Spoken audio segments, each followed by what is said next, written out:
Hello, everyone. Welcome to Kings Talk, presented by Cap City Crown. This is Tony. Me, as always, we've got my good friend John. John, you're a good friend nowadays. I've moved up. You've moved up in life. You went from stranger to acquaintance to employee to now I see you as almost my equal. It's been 3 games since we've last talked on this podcast. In those games, we played OKC, the number 2 seed, at least at that time in the Western Conference. Took them down by big games from Shea, right? Mm-hmm. Shea, you got it. Shea Gilgeous-Alexander. De'Aaron Fox also. They both dropped 40, him and Fox.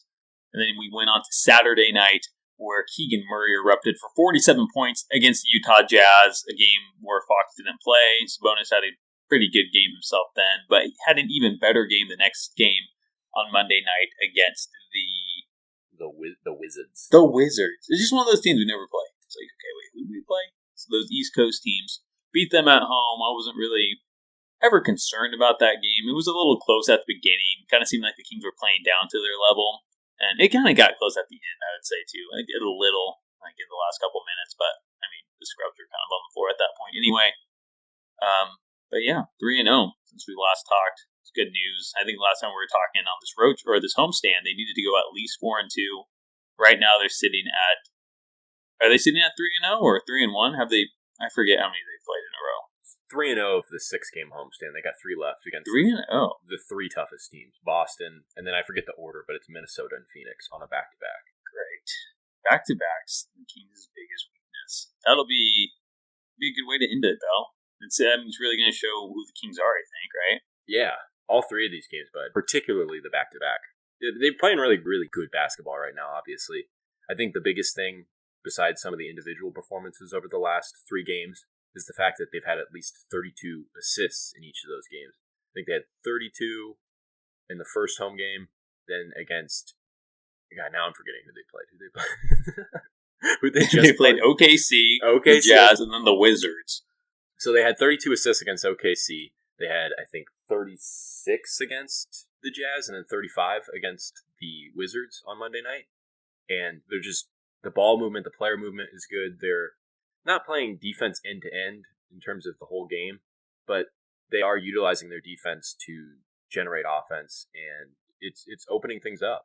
Also, it's just like, by opening things up, by playing the right way, by playing hard, it's allowing guys like Keegan Murray and Sabonis to generate the best production out of them. I mean, they've had some of the best games they've had all season. Definitely Murray, obviously. And obviously, Sabonis gets to kind of like an aggression thing, too. He's been nice and aggressive, which, like Fox or anybody else that's a star on their team, really opens things up for everybody else. So everybody just seems to be doing what they need to be doing better. But at the same time, I mean, you had to win these 3 games, don't you think?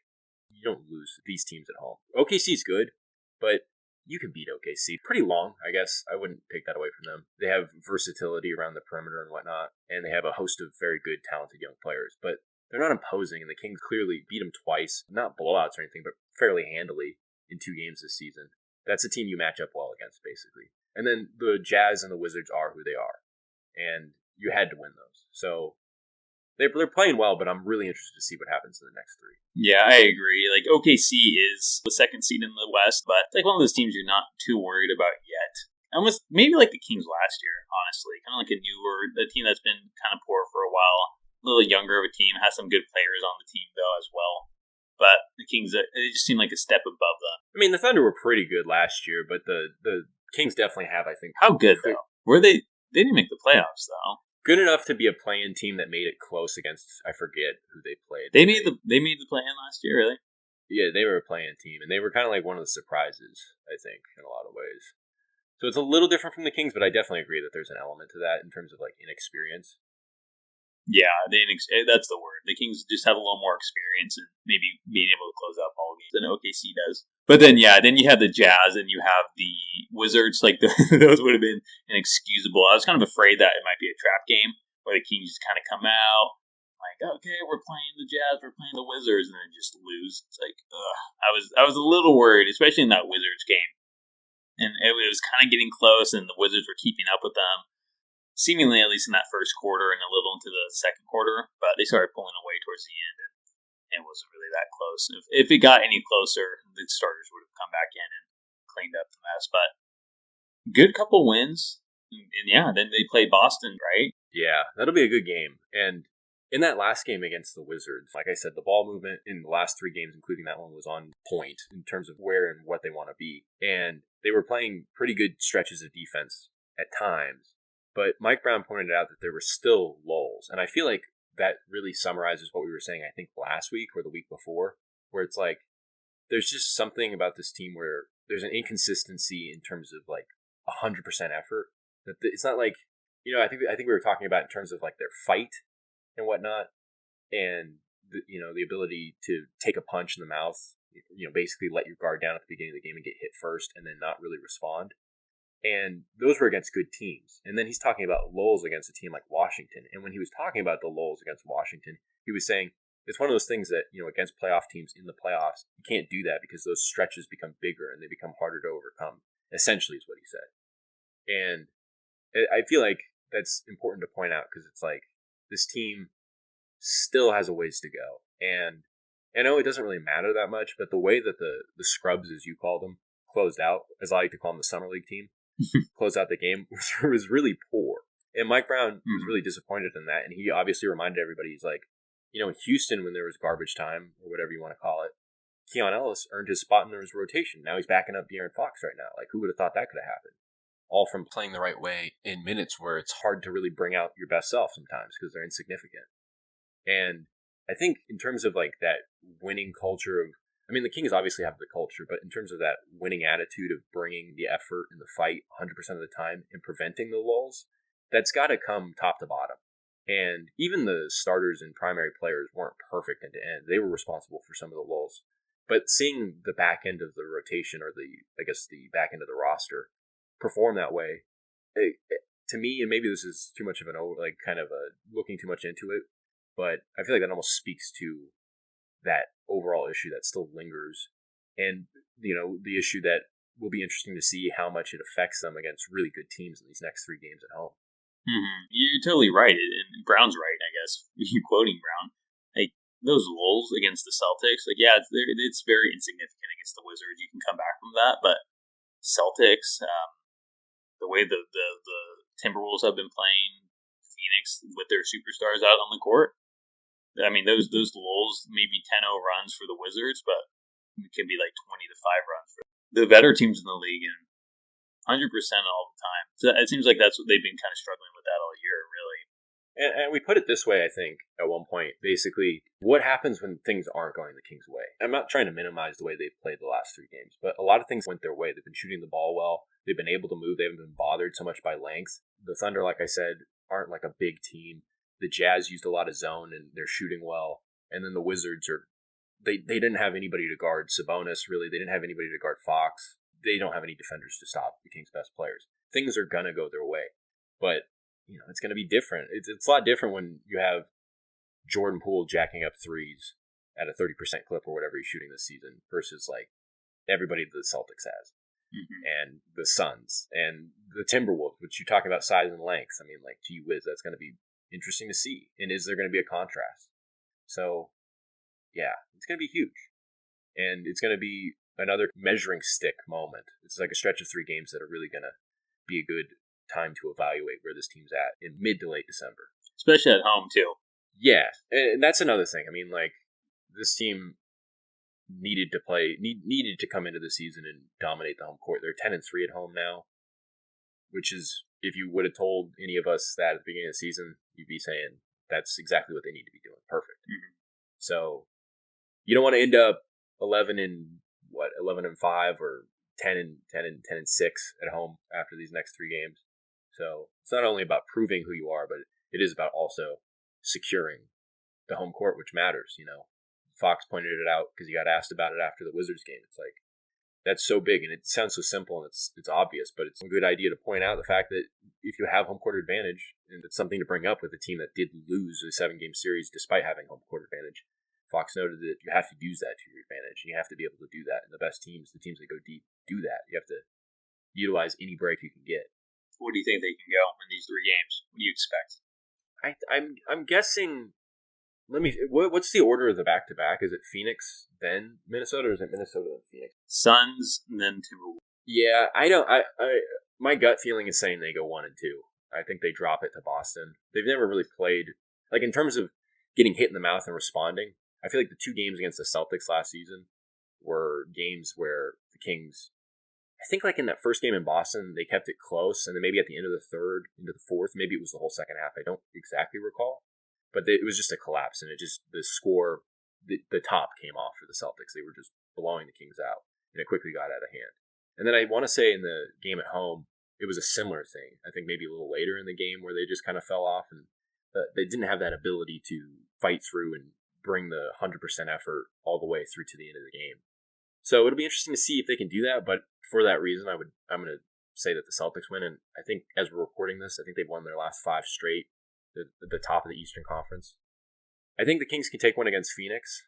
I think the first of the back-to-back they'll take. No particular reason why, I just don't see them dropping 3 games at home in a row. They've proven that they have played well at home and that they can feed off of energy and respond to certain challenges, and I think they can beat Phoenix. It's going to be tough, though, because even without Durant and Beal in the first game, they were far from perfect, trying to contain Booker and make him work. Beal was still out 2 weeks, so he's not going to play. But I expect Durant to be there. So what's going to happen with another star? But the Kings are on their home court this time. Again, I don't see them losing 3 straight. So I'll pick the Kings in that one. But the last game, second of a back-to-back, probably working your tail off to beat Phoenix, and then facing a really big, long team like Minnesota, who you went into their place and beat. They're going to want to come in to beat you. I feel like the factors are in the Timberwolves' favor, although I do want to look up if the Timberwolves are coming off a back-to-back or anything like that first before I lock in my pick. Before it's my final answer reaches. Yeah, I mean, I'm kind of with you, too. The Celtics, I don't remember the last time the Kings beat the Celtics. I barely remember ever playing the Celtics. I remember they played them in Boston right before Thanksgiving, right? When they kind of went on that bad stretch last season. I believe they played in Boston. And then I do not remember playing Boston at home last year. Although I did go to a Boston game a couple of years ago. Justin Holiday's best game as a King. Yeah, you're right. And so, I mean, arguably Sabonis's. He dropped like 30 and 20. It was quite the game performance by him. Why would we talk about Sabonis? Clearly the big pull there was Justin Holiday. J-Hall? J-Ho? What's up, J-Ho? Where is he? Where's Justin Holiday? Oh, we just saw him play. Yeah, they did. He was on... 18. He was on... I forget. He was on... He's on the Nuggets, I think, right now. He's on the Nuggets. Right. Seems like a team you'd fit in well with. Yeah, why not? Like a shitty version of Kentavious Caldwell-Pope. Yeah, that's exactly what he is. That's a good way of putting it. I mean, he was pretty good. I mean, he was shooting like 40% when the Kings traded for him on the Pacers, and then he just shot like 32 on the Kings. It was whatever. The Kings weren't doing anything at the end of that season anyway. But, anyways, 1 and 2. Let's see if the Kings can prove us wrong. Celtics. Yeah, you think 1 and 2 as well? I think 1 and 2 as well, and I would pick the same games as you for about the same reasons. Celtics, like I was saying, like I do not remember the last time the Kings have beat the Celtics. Maybe this year is different. Then again, you assume they lose that back-to-back the way they've been playing back-to-backs, and then I guess they beat the Suns. So that's my best logic. Hopefully not 0-3, and hopefully 2-1, and even more hopefully 3-0. Yeah, it's interesting. Well, first of all, I did look it up. Minnesota will have a day off. They play at home on Thursday, and then they come to Sacramento on Saturday. So they'll have a day off there. So not coming off a back-to-back. So that only heightens what favors Minnesota. But, I mean, it's one of those things where it's like, I do feel like the most likely outcome is 1 and 2. But 2-1 is as likely as 0-3, I feel like. Because if the Kings beat the Celtics, I feel like everything I said about the back-to-back stands. And then all of a sudden you're 2-1. And you went on a 5-1 homestand, which is really good. But then also it's like, if you lose to the Celtics, that Suns game isn't exactly a gimme. So they could easily go on. I agree. And then all of a sudden we're like, oh, the Kings can't beat good teams on their floor. You know, that'll be the storyline. Like I said, this is such a good measuring stick for where they're at and where they're going to be. Mm-hmm. Moving on to another topic. Keegan Murray scored 47, and then he scored 25 or 20-something the other night. 25. So came back, responded with a good game, put together 2 great performances. What was different from Keegan Murray, I guess? What did you see? Well, John, if I'm being completely honest, I was at a bar putting around. I was at Tipsy Putt. If any of you have ever been there, it's connected to the Golden One Center. So I was there. I was watching it as much as I could because they did have the games on, and I was wearing my Keegan Murray Christmas sweater, which was pretty cool as I watched him go off. I can't say I watched every shot he made, but I did see him going off, and people were complimenting my sweater, which was fun. He just seemed more confident, really, at the end of the day. I mean, that shot especially, that ended the third quarter where it was a step back three. I mean, everyone knew he was shooting a three in that building, even his defender. And he just kind of crossed him up a little, took a step back, and just, I mean, nothing but net. He just splashed it in. He just looks so more confident out there. He's not going up with his like lazy, kind of timid shot attempts that he seemed to do like just a couple weeks ago. Like even after I think we talked about a podcast a couple weeks ago about like Keegan Murray looks timid going up for layups and he just looks shy and this and that. But I mean, ever since we really had that conversation, he probably listened to the podcast as most people do. And was like, you know what? Yeah, I need to stop doing that. I'm a great player, the number 4 overall draft pick. And he come out with confidence because I have that in me. I know I have that skill, and I mean he's been playing great really ever since. And I just see a different confidence in him in his shot. Yeah, I think there's an element of his confidence being a little better. I think that comes a lot from the confidence of lighting it up from 3. I think one of the things about the last 2 games that you've seen is, I mean, in that 47-point performance, 12 of his 16 field goals were from 3. And he shot 4 of 7 from 3 on 9 of 17 overall from the field. I don't remember, I think of those 5 shots, he might have gotten to the rim on his own once. I feel like one he came off a screen, got set up, pulled up for a mid-range. I think 2 of them were cutting dunks. Maybe that came in transition, one of them did. We were talking a couple weeks, maybe like a month ago, honestly, about Keegan Murray's attempted jump to being that next level player. And it's one of those things where we were saying, was it an aggression or a confidence thing? Or was it just kind of more of like balancing out, trying to adjust into being that guy while still taking advantage of your strengths, the kind of which you saw last season? And I think he's just kind of simplifying things. He's kind of letting things open up for him. We were talking a good deal at the beginning of this podcast about this last 3-game stretch, including 30-plus assists in every game. The ball's moving, there's good player movement, things are opening up for guys. And Fox said something interesting after the 47-point game for Murray. He said, you know, those 47 points essentially came to him. And he said the same thing about Sabonis a lot of the time, but again, it's that aggression factor too for Sabonis. For Murray, not so much. It was almost about just playing within himself and just doing what he does at an even like enhanced level. And I'm not taking anything away from him, but I just think that he's going to play his best basketball when he's benefiting from the team around him and when the team's playing the right way. So I feel like that's what I've seen that's different. It's not so much, I mean, Murray's 3-point shot's obviously on fire, so that's a key difference. But one of the main things I feel like you're seeing is the team just play the right style of basketball and open things up as Fox and others have laid out over the last 3 and these last 2 in particular.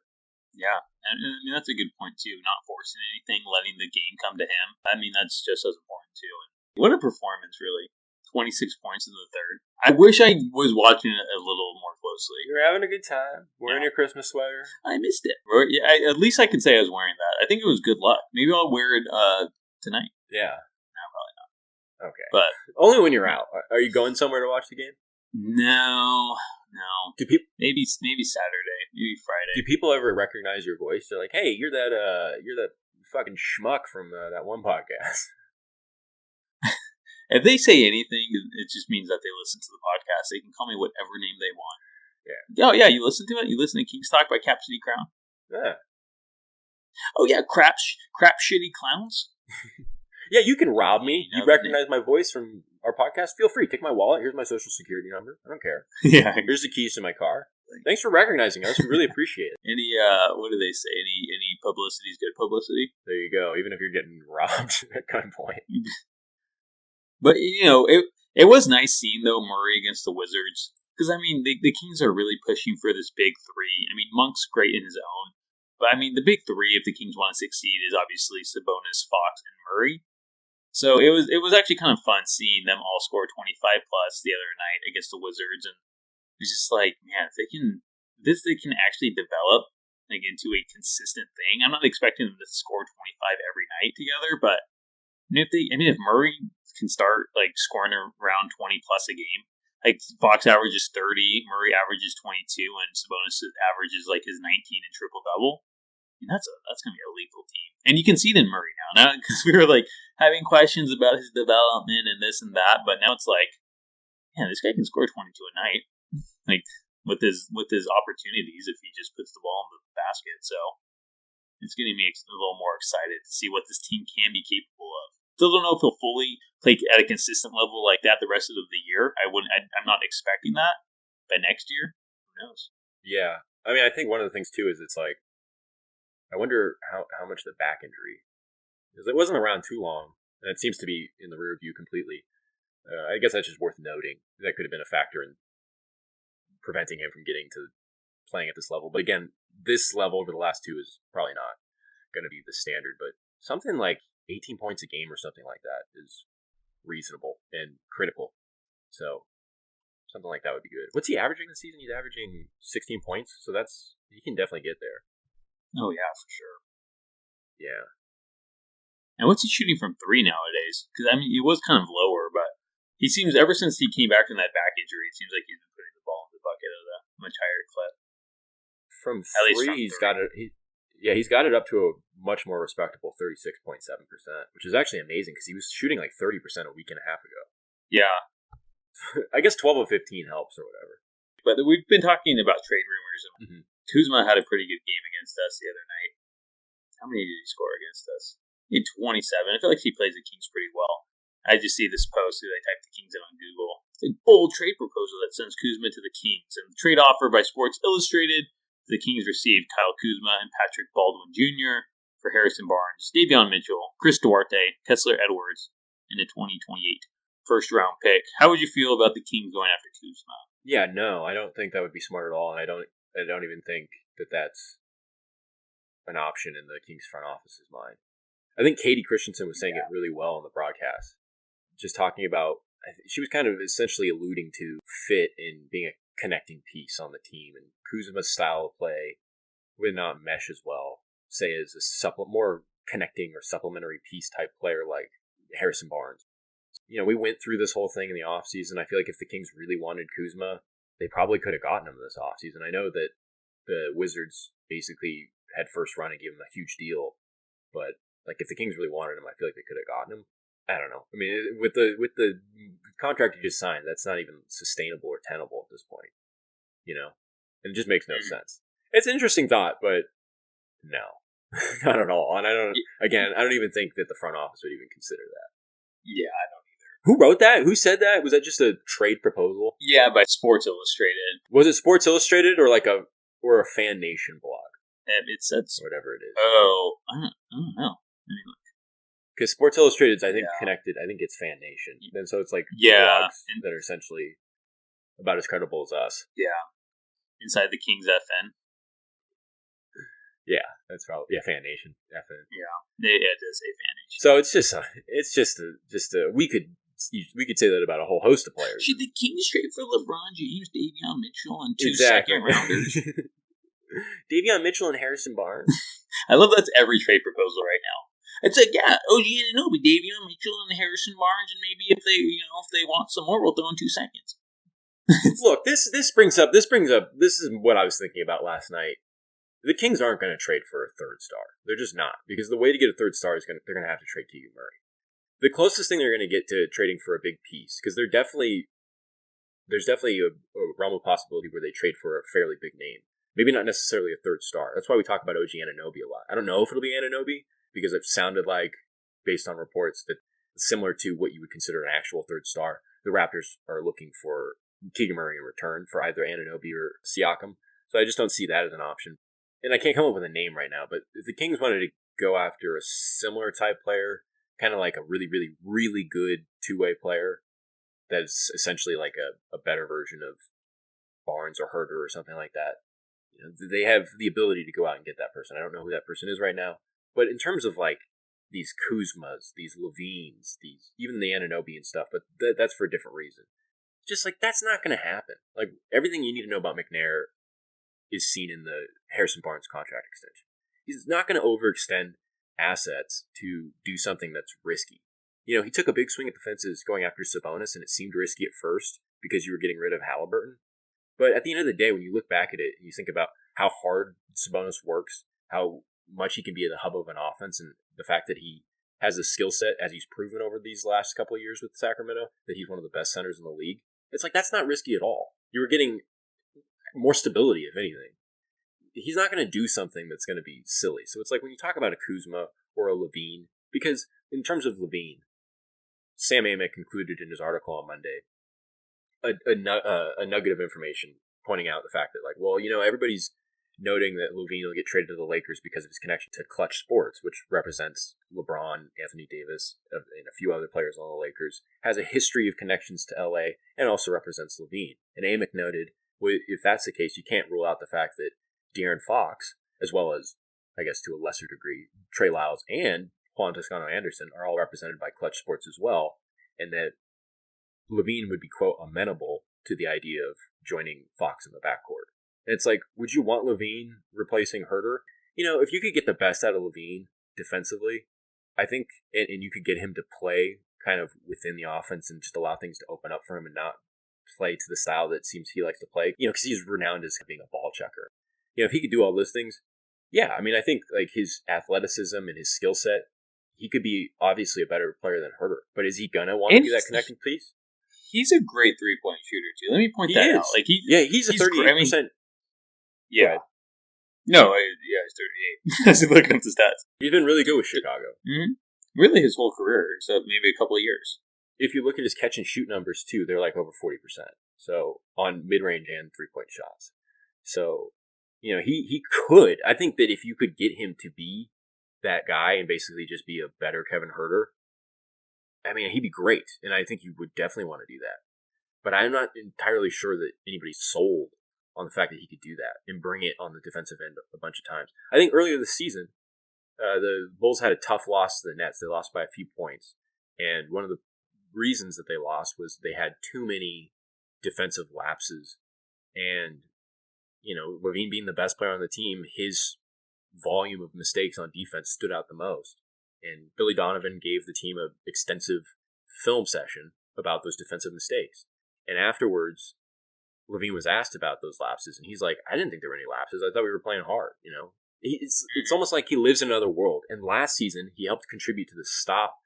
He proved, and he has proven in certain moments that he can be a good defender. And he came up with this critical stop late in the game, I think against the Timberwolves. And afterwards, he was gloating about, I'm like one of the best defenders, like on ball. I can guard anybody, like all this stuff, and like being really confident. And it's like, yeah, you could do that, but the stats show that overall you're quite average because you don't bring it all the time. And it's just like, he's at a certain point in his career, and he's shown this track record of kind of neglecting the reality on defense and the need to bring it all the time. That it's like, I'm not sure he'd ever change. Like, I think that the front office of the Kings is totally taking that into account. And again, taking that back to my original point, it's just like anything that involves risk like that. Same thing with Kuzma in terms of fit. There's a lot of risk in that, and the money, obviously. He's not going to do that, and it just doesn't make any sense. So it's just like, in terms of the Kings trading for a third star, they're not going to do it. They're not going to get rid of Murray. They think Murray's going to be the third star, and they're not going to take the risk. It's as simple as that. Yeah, I agree. That's all we got. That'd be cool though. It would be cool though. It'd be fun. I was thinking about last night. He would easily, like, if you could mold him into the type of player with the type of effort and the right focus on the right areas and doing the little things, he would be awesome. The Kings would be, if they could maintain most of their depth, they could easily make a run at a championship if he could instantly do that. But getting him to do that, let alone on the fly, oh man, forget it. A lot of potential there, though. There's a lot of potential with any of these names, right? Any of the big names. Like, if they just buy into defense. Because obviously the offense isn't an issue with most of these guys. That's why Anunoby's, like, he's so coveted, at least by us, and even probably Monte McNair, too. So it's like, but like, you think about LaVine, it's like, he's very athletic. He has the physical attributes to be a great defender. But, he's also getting paid $40 million a year. What's he need to play defense for? He's not fighting for a contract. And also, I'll say this, too. In terms of the defensive stuff, say what you will about Billy Donovan as a coach. He's one of those guys that is preaching defense and doing the little things and working, from what I've gathered from watching him since coming from Florida, or coming from the NCAA. And coming from Florida, like he's a zombie or something. And it's just like, you've seen LaVine's attitude sour, and you've seen little improvement in terms of bringing a ceaseless effort to the defensive end and to doing the little things under Billy Donovan. Do you think LaVine would benefit or even want Mike Brown in his ear constantly about that stuff? Yeah. I mean, it just doesn't seem like the thing he would want to do. Now, granted, that's not taking anything away from Darvin Ham. I think Darvin Ham would be just as hard on him, but you're talking about a LeBron-led team. The Lakers could feasibly make that work. They're a very unconventional franchise and organization, not just in basketball, but in sports, in terms of like star power and dealing with that, especially having LeBron. So maybe they could figure something out there. But seeing that with the Kings, I just don't. I wouldn't bet on that, and I don't think that the Kings front office is. Yeah, I agree. The Kings aren't going to take any big risks, especially the money LaVine's getting paid. So I would just handicap them going forward. I want to make a note that Keon Ellis has shot the three ball a little bit better over the last couple of games. Yeah, I think against OKC. That's when they broke the record of most 3-pointers made, right? Or was that against? Yeah, that was against OKC. Yeah, I believe. And he had 5 of 6, I believe, and or 5 of 7. 5 of 7. I think Lyles went 5 of 6. Anyways, 5 of 7. He's at least showing that sign that he can be a great 3-point shooter, which I think we talked about this, even just kind of positing that he's a better 3-point shooter, just from form and whatnot. Between him and Davion Mitchell, it just seemed clear that he had a better ceiling and a better ability from 3. And you look at G League stats and what he's done in Summer League, that backs that up.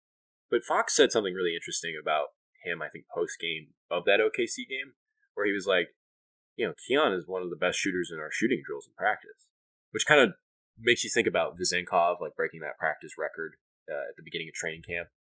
And it's just like, is the 3-point shot the biggest difference? I mean, it's the main difference, really. I mean, there's other little things, but Keon can hit an open 3, or Davion can't. It's just a wasted possession, where it's like, at least Keon, and he does everything right. I think Davion does too, defensively.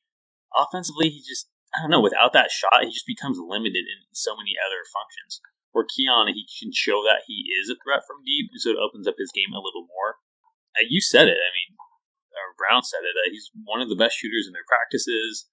I had a hard time believing that for a second, because he just didn't really come out being the best 3-point shooter when he took over for Fox in that game he started. But I mean, ever since he went 5 for 7, and I mean 6 for 15, it's still a high 30%, like a good 3-point percentage in the league. So yeah, I mean, he's a great backup because of it. I mean, it felt like that's what we were missing in Davion, was that 3-point shot. I mean, Keon's a pretty good defender himself. He's usually in the right position. I mean, I think there was a stat where the Kings are only lost like a couple of games when Keon plays. That's crazy. Yeah, I think the 3-point shot thing is a huge factor in why he's being favored over Davion, both now and probably looking forward. I mean, it's easy to say that because Davion did set such a low bar. But another factor is the defense. I think, unequivocally, Davion Mitchell is the best on-ball defender in terms of ball pressure on a point-of-attack guard. Like, without question. He might even be one of the best in the league at that. But not only does Ellis have better versatility because he's a little longer, and he's got great hands, and he's strong relative to his frame, but I think one of the things that I always think about is when Mike Brown said in training camp at one point, it was just for a second, he was talking about defense, individual defensive guys, and he said, obviously Davion's on-ball defense is his superpower. He still has some things to work on in terms of off-ball defense. And it wasn't like he was saying he's bad at it or anything like that. It's just there's room for improvement there. And Mike Brown said something interesting about Ellis. I don't remember if it was after the Wizards game or the one prior to that, but he said, he didn't compare him to Bruce Bowen, but he said Bruce Bowen was the type of player where you could trust him defensively to make his own choice. Because even if you wanted to make an aggressive play at the ball or a pass or something like that, he still had the ability to recover and get back to somebody. You know what I mean? Mm-hmm. And he said that, he didn't compare him to Bruce Bowen, but he said that Keon is similar in that he can do that because his ability to get back to his man is great. His ability to kind of move on the fly and adjust and make his own choice is great. And you see it. He's all over the place defensively. I feel like it was so obvious in Summer League. You know, you saw it in his first Summer League, and you probably saw it in his rookie G League season. He has this nose for the ball, where it just seemed like wherever the ball was going, you would find Keon Ellis there. And he just continues to show that at the NBA level. And his instincts are so good. Davion Mitchell is strong, he's tough, he's relentless on ball. But Keon Ellis almost has like a sixth sense. And there's something to that. And I just think that is... The three-point shot is obviously a huge difference. But I think Keon Ellis' ability to be an off-ball defender, to be a big play home run hitter on defense from time to time is far more polished and going to be more impactful than the three-point shot. Although the three-point shot's obviously huge. Mm-hmm. And it's crazy we're saying this because, like, I mean, Davion is off night for a reason, but he just seemed to regress so much this season. It's kind of crazy. Becoming unplayable at this point. Yeah, I think his confidence is shoddy at this point. How can it not be? You were drafted by this team in the lottery. You know, they had 3-point guards. All of a sudden, the opportunity opened up where there was one less talented point guard on the team. He got relegated to a backup point guard role, which he played fairly well. Obviously, you'd like to see the 3-point shot work a little bit better, but I mean, obviously, Matthew Dellavedova wasn't going to really challenge him for the job full time, and Mike Brown was still kind of setting a foundation, so Davion had more of a leash. But I mean, you saw it in like the first game of the year. Like, he got into foul trouble. He never established a rhythm, an ability to maximize his superpower, let alone do other things. He couldn't do other things, and his superpower, as Mike Brown likes to call it, just never really surfaced consistently.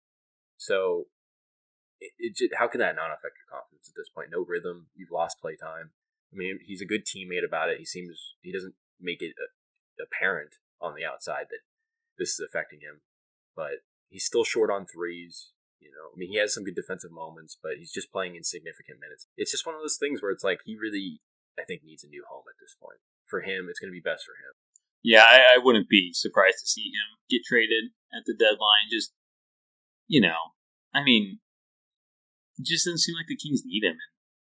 I mean, move him while you can, I guess. He has some value. He has a little value still. He's still a younger guy. He's showed that he has potential as a starter, even as a backup, and he has potential as a good defender. And maybe someone else can focus more time on getting that 3-point shot developed, because it'll open his game up so much. And I personally think if Davion can hit that 3 at like a 35% clip, he could be a starter in this league. I think he can. I think he's a little limited on his playmaking ability, but I don't know. I think he has it in him. He's a dog out there. He's going to give it his all on defense. And I don't think he's the worst offensive player, but I think that the lack of 3-point really limits him. I think he has a decent mid-range and a decent drive, but I mean, if you're just expecting that the whole time and like baiting him to take threes, then he's just going to get shut down on the inside. Yeah, we talked about it last week that his value's down, and that means he's not going to be a huge asset in any type of big trade. But I don't have an example off the top of my head, but maybe there's a guy that's in a similar situation as Davion that's a different position, and there's a swap out there, or maybe there's a player out there that can be a role player at a different position, and you include Davion in a trade with maybe a pick or something like that. He could definitely do something more small level to mid-level trade. He can definitely be included in that and make a difference. Because, like we said last week, his value's down, but that's only because of he's not playing very well. I mean, why pay a high price for that? But teams would still want him. He's still something to work with. He's still got a lot of potential, and I do agree with you.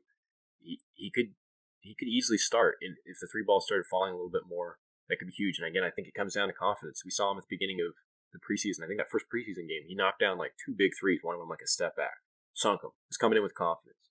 If he can do that and force guys to kind of not go under every time on a screen, and he can attack more and have more variety, he can do that. But he needs to start somewhere else. He needs to be starting somewhere, I think. So that's tough. But I guess in terms of transactions, the Kings did sign Juan Toscano-Anderson last week. It's a non-guaranteed 1-year deal.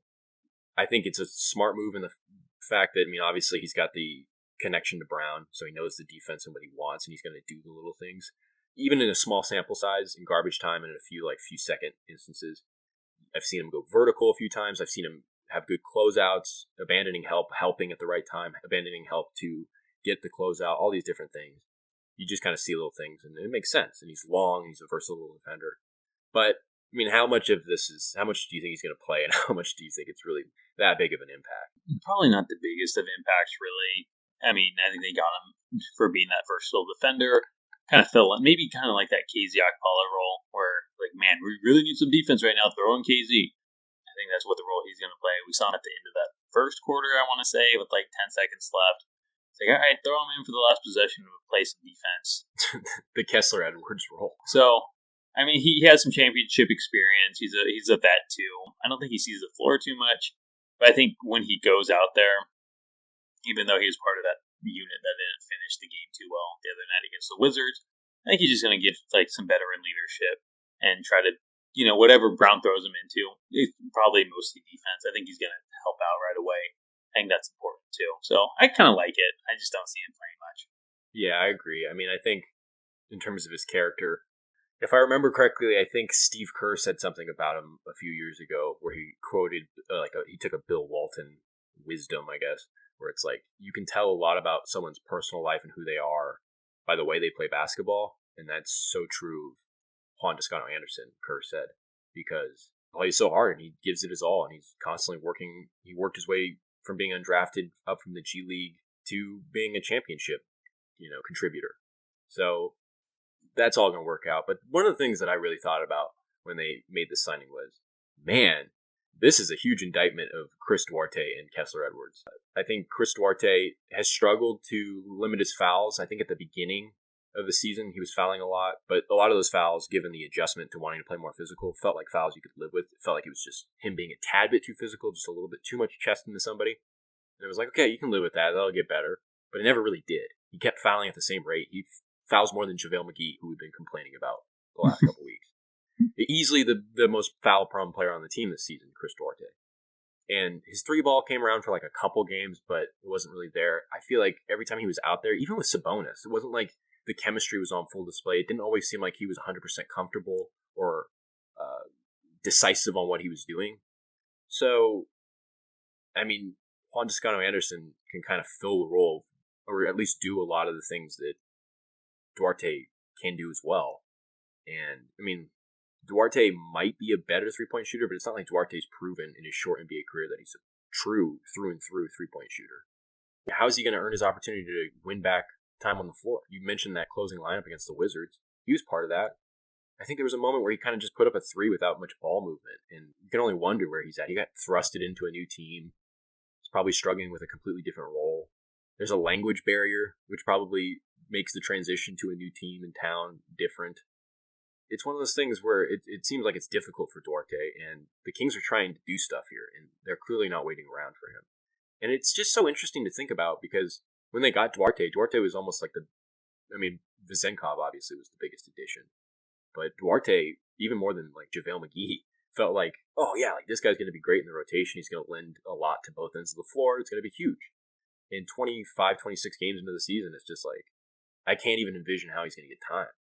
You said there's a language barrier? Does he not speak English? Well, no, he speaks English. He just doesn't speak it well, but he has to.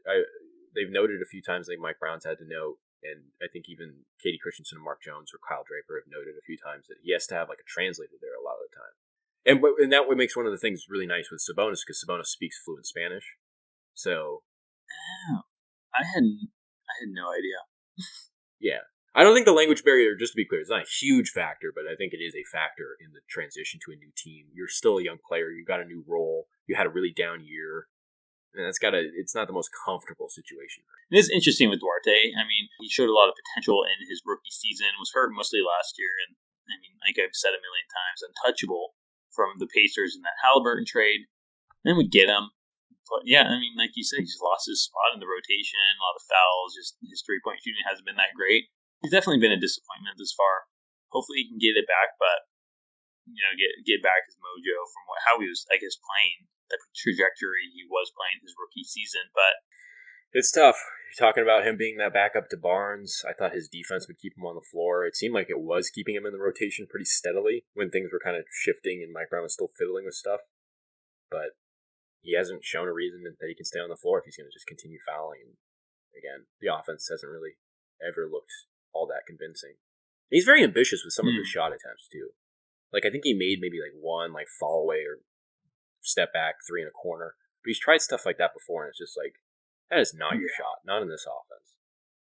So maybe he adjusts and gets back out there and proves, that he should be in the rotation. But again, he was part of that closing lineup against the Wizards. He definitely didn't give anybody a reason to play him on Monday night. So it's just more tough work and tough sledding ahead for Chris Duarte.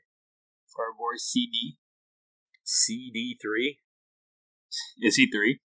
Yeah, CD Trace. Yeah. CD Trace Jackson Davis. Chris Duarte, as I called him for a second. You said that like the first time you ever said his name on a recorded episode. You said it, and then it was in a clip, and someone like said it, and now I pointed that out. Like, Duarte, I'm not even listening to the rest of this video. You've not let that go. Nope. I messed up. I have to think about it every time. Every time I close my eyes trying to go to bed. It's just like all the regrets in my life. You're like, God, I hope they trade him. I hope they get rid of him. Yeah, I can't even look at him. Okay, just trade him. Him and Davion for OG and Anobi. That should be enough. Yeah. You know what I was thinking about the other day? Because we were talking about it this summer with, what's Davion Mitchell going to do this summer or this season? We were like, a lot of the times from 3, Davion's not Davion, he's Davion. And I was like, we can do the same play on words with Keon Ellis. Keon. Oh my God, you are totally right. That's funny. I'm like, gee, that's perfect. Yeah. And he might really become the next KE too. Yeah. Professor Edwards falls out of the team.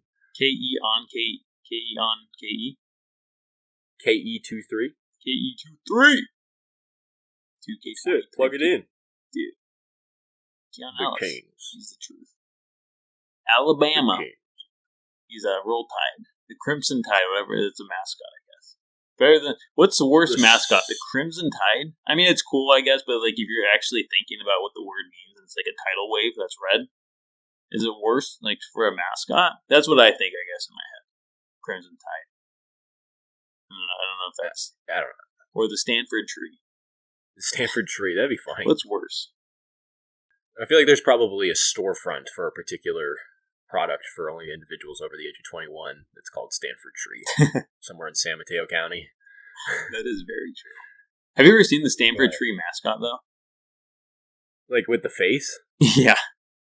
Yeah, I used to play NCAA football on like PlayStation 2 and do the mascot game, and they do like Syracuse's mascot, which was like the little ball, and then like either play Stanford or the Syracuse's mascot. I have no idea.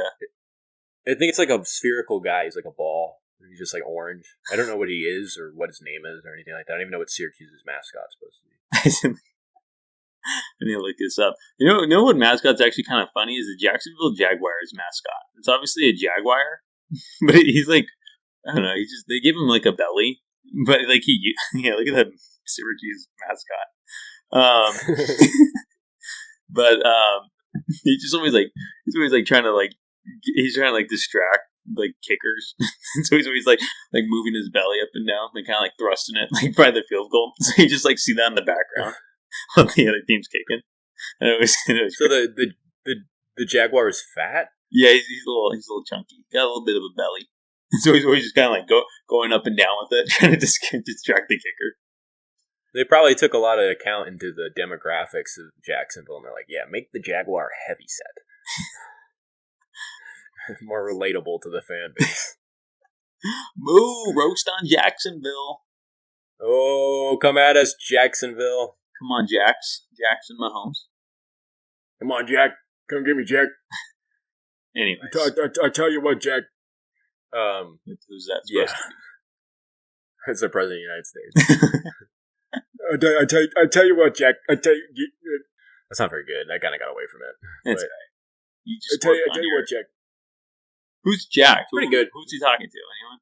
I don't know. He always says he's probably talking. He probably thinks he's talking to John F. Kennedy. Does he actually say Jack though? Yeah, it's like that was like his catchphrase. It's like the most hack way to impersonate him. Like, listen to you, Jack. I'll do 20 push-ups right now. You don't think I can do 20 push-ups? I'll do it right now. Like he literally said that to a guy. Interesting. That's hilarious, honestly. I need to look it up. Anyways, back on Kings. Do we have anything else? I don't remember. No, I was gonna mention. Oh, you were? We'll mention it. That Kings commercial with Sam Elliott, the cowboy guy doing the for the City Edition uniforms or the royal blue colored uniform. You know that commercial? No, I have no idea what you're talking about. You don't? Like the cowboy, like Sam Elliott, the actor? I know who Sam Elliott is, yeah. But no. Born in Sacramento? No. Well, you haven't seen that commercial? God, you really take a lot of bathroom breaks during the game, though. I know. I'm amazed. You've never seen that commercial? Sam Elliott's well, from he's doing like this whole... Yeah, I know. What? He was born in Sacramento, moved to Portland, Oregon when he was 13. But he did the commercial for the thing, and he's like, we tip our crown. And it's, Sam Elliott used to do the Coors Banquet beer commercial. Oh my goodness, that was Sam Elliott? It's the Banquet beer. Banquet yeah. I believe so. I love Sam and Elliott. Cool. he did that. And I feel like they missed a real opportunity at the end of the Kings commercial where they go, Kings, the Beam Team. Oh my god. I need to look up this commercial. Why wouldn't they do that? Why would they not do that? Dude. Like at the end of the commercial. Because he does this whole thing where he's like, we're tipping our crown to like Archibald and to Mitch Richmond and Bibby and all this stuff, and it's just kind of like going through the history. It's kind of a cool commercial, just like from an appreciation for a loyal fan base or whatever. It makes sense. It's cool. They got Sam Elliott to do it, but they really missed a gimme at the end. Okay, I'm going to look up this commercial. I never have seen this. I don't. I mean, I do take a lot of bathroom breaks, but I watch these commercials. Always, because I'm always like, did you see that commercial? You're like, nah, I was taking a piss. I'm like, okay. That's literally the only times you text me. I have all these funny things to say about commercials. That is funny. Okay, I'm going to look up the Sam Elliott one. I will report on it next podcast. I'm going to rank it like an IMDb ranking. Right? Kings, the Banquet beer. The Beam Team. Kings, the Beam Team. Can you do a t-shirt where you do Kings in the Coors font and then do the Beam Team where it would say the Banquet beer? That'd be cool. Right, yeah, I don't see why not. Can you? Yeah, I think you could do it. You see t-shirts of that all the time. Oh, yeah. That's a good idea. Well, to keep a look on the shop, folks, for that. And keep a look on the shop? Maybe we'll do a partnership with Sam Elliott and he'll do a commercial about it. Dude, that'd be crazy. What's up, Sam?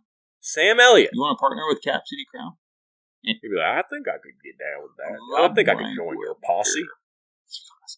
I can get down with that, cowboy. Sam Elliott, ladies and gentlemen.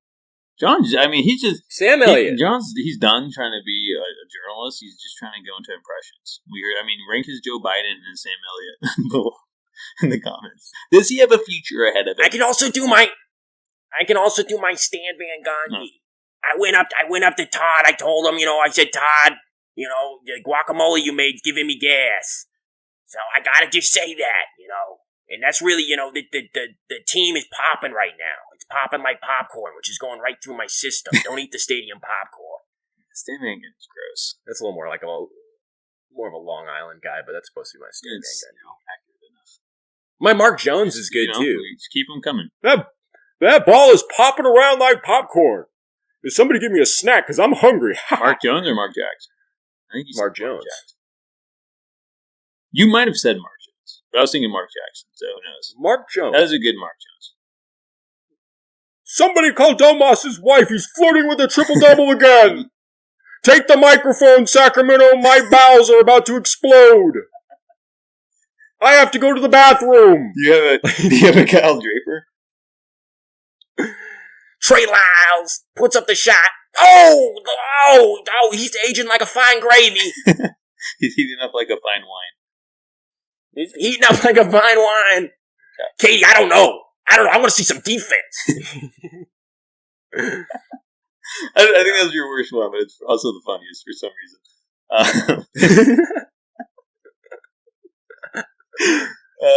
Well, if you listen this far, you got that's your free gift for today. Yeah, that's your Christmas present for us. We won't be talking till after.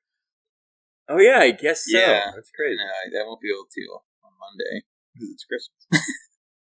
Well, we'll probably do it in person. Yeah, good point. Well, wrapping this up. Kings play next 3 games at home, ending their homestand against the Celtics. Mentioned already, they have a back-to-back against the Suns and Timberwolves to close out their homestand. Hopefully they go 6-0, but a good test to see where the Kings really are in that good to great scale. But John, wrap it up for us, would ya? Okay, I think I need to change my pants. All right. I want to thank you all for tuning in, and as always, until next time, have a good one.